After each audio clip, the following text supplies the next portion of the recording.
today with a little story. As some of you know, I have a 6-year-old at home. And last year, he came home from school, and he said, my teacher said a bad word in class today. And I'm actually not that surprised because the teacher grew up in Berkeley in the 60s and 70s, and he's only teaching kindergarten because he's waiting for PE to be reinstated. He's going to be waiting a long time, but he's a really good kindergarten teacher. So my kid said he said a bad word today, and so of course I said, a little curious, more than surprised, so what did he say? And he said, my teacher said that kindergarten assessments were stupid. So of course I'm trying to keep a straight face, and my kid of course thought stupid was the bad word, and I think assessments is the bad word, right? So as some of you know, I gave up a tenure-track position because I thought that the spark of lifelong learning has to come from out-of-school time, from free choice learning in museums and after-school and out-of-school programs. And so here I am with this kid who comes back about assessments. And while it's funny, it's also really serious in the topic we're talking about today. We've talked about opportunity gap and achievement gap, and we're going to talk about play gap in my talk today. And so I'm not going to address assessments specifically. What I want to talk about is what assessments has displaced, how has changed our values about how kids learn, about what time is valuable, and what activities are necessary for a healthy childhood.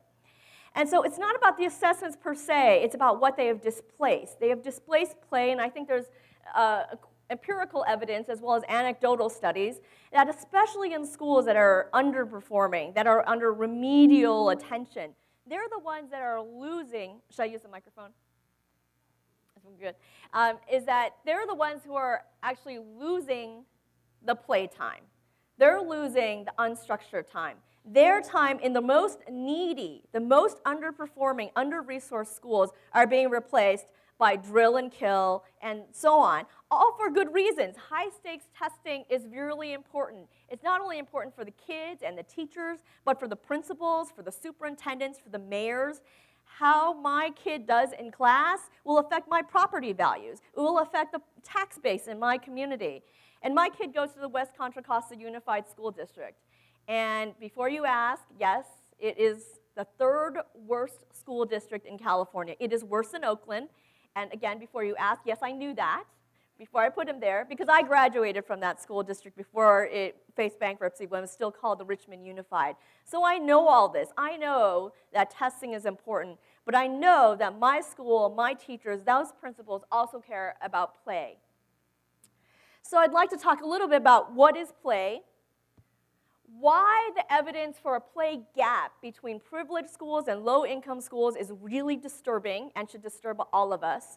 And I will end with what I think are just some really easy tips, practices that we should start adopting right away to at least start making a difference in this really important social equity issue. So first of all, what is play? And it's funny because it's actually defined in so many different ways in the literature, and one of the ways it's defined is what it's not. It's not work.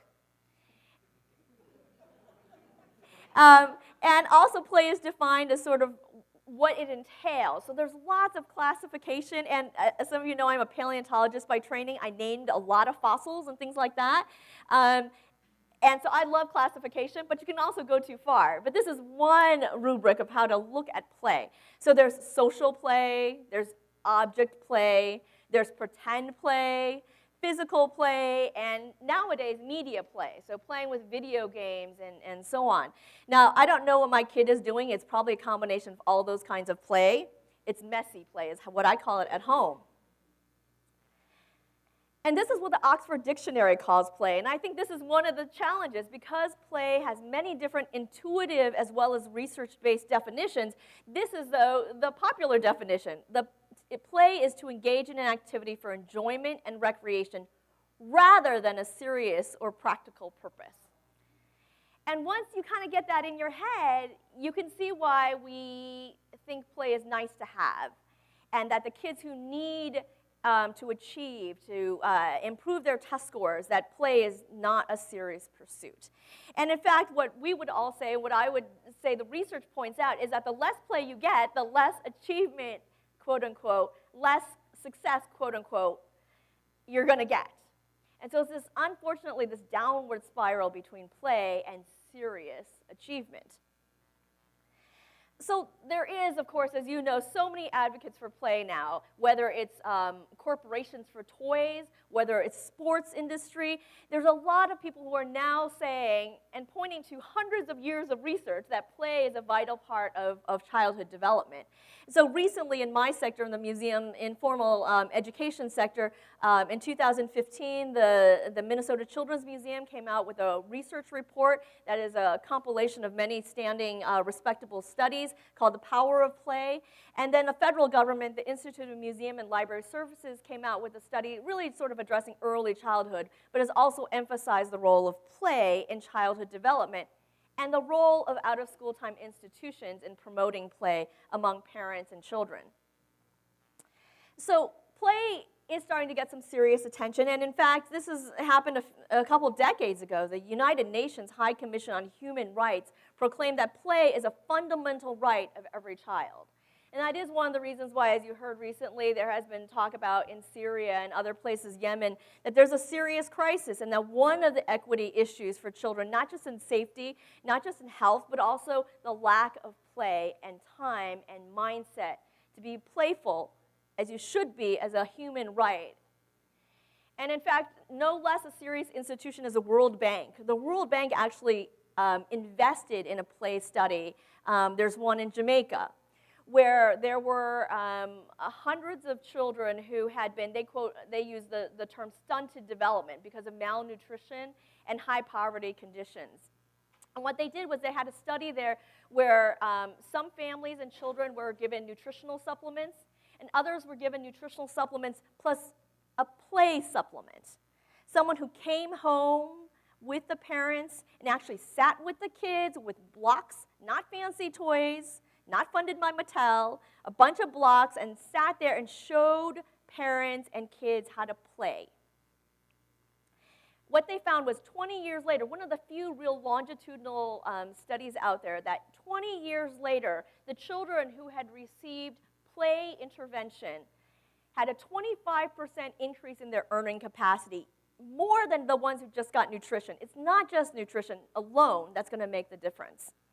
And what that 25% increase in earning potential provided for those kids who had come from the most malnutrition, most underprivileged, under-resourced conditions was that they were on par with the average kids, adults their age in Jamaica. So that play intervention, not every day, but weekly, short interventions that showed how kids and parents could play together, the kinds of interventions and why it was important, making that valued time can make a difference. And that is a social equity thing that I'm presenting to you, and why the play gap there's evidence that this is harming kids. So if you think about play gap, we'll look at it a few ways in the United States through time, compared to other countries, and currently the status of where we are.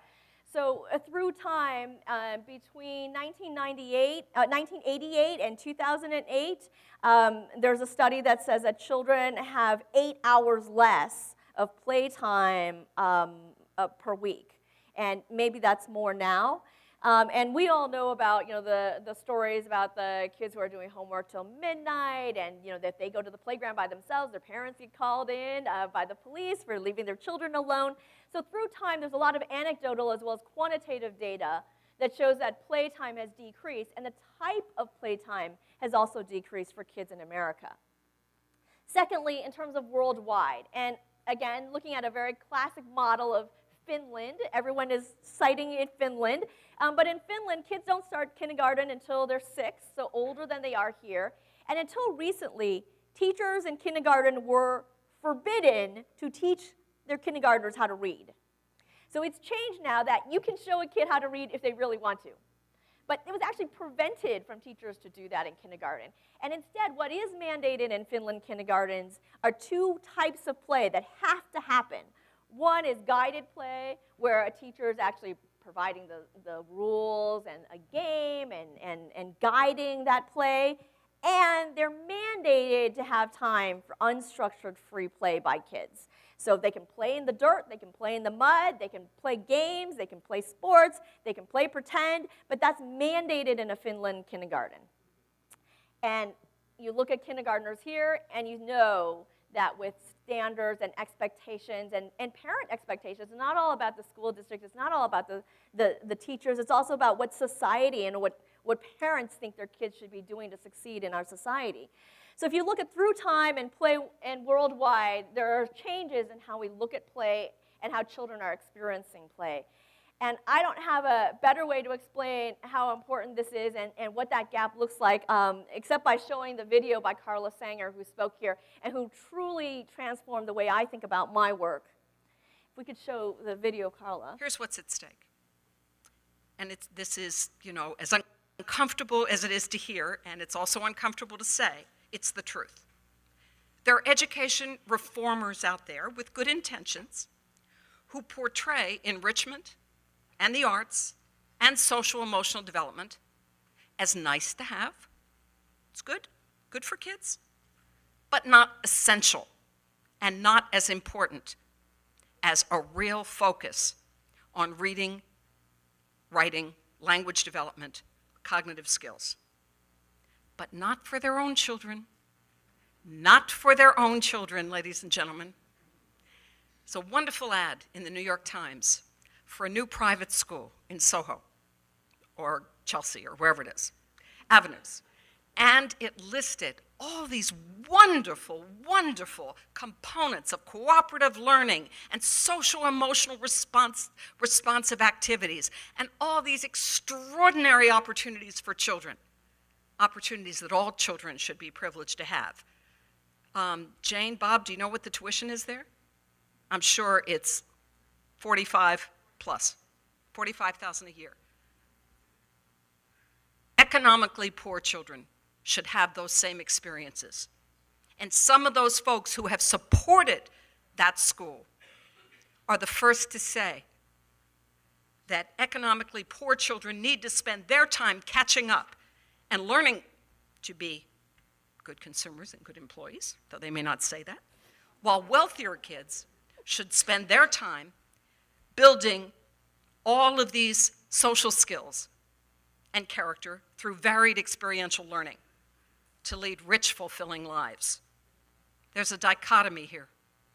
This is not who we are as a nation, as educators, as parents, as grandparents, as people. We're better than this. Our children deserve better. All children deserve better. And if we do this, if we live up to our responsibility, if we choose the best response, not the easiest response, not the most quantifiable response, but if we see all children as our children, at that moment and not before, we can honestly make the claim, we are educators. That's it.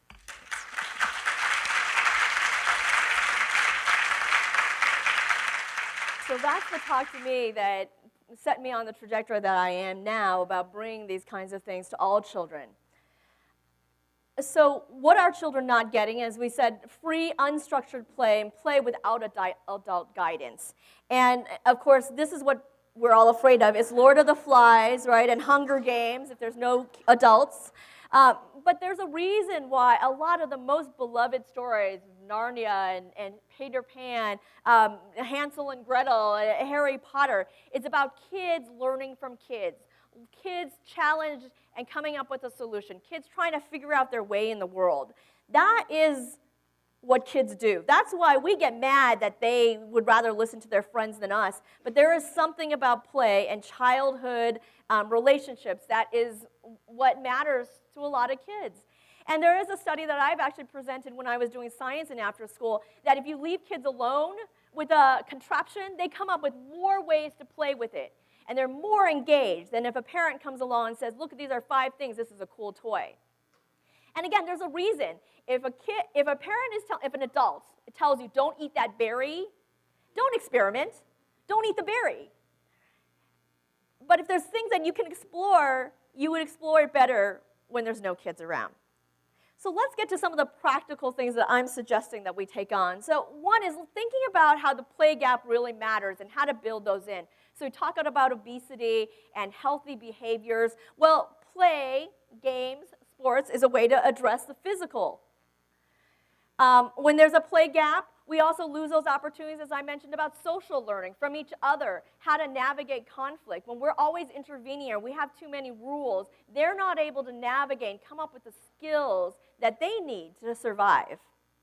When we have a play gap between low income and high income, we're not allowing all kids to develop through play the emotional executive functions, all these fancy terms we have, but how do they deal with losing and winning? How do they be a good sport? How do they deal with their own disappointment and self-motivation without play? And lastly, the cognitive. Yes, cognitive does matter, and when you're playing hangman or you're playing tic-tac-toe, yes, there's spatial skills, there's literary skills, all these things you can say, but it's play for kids.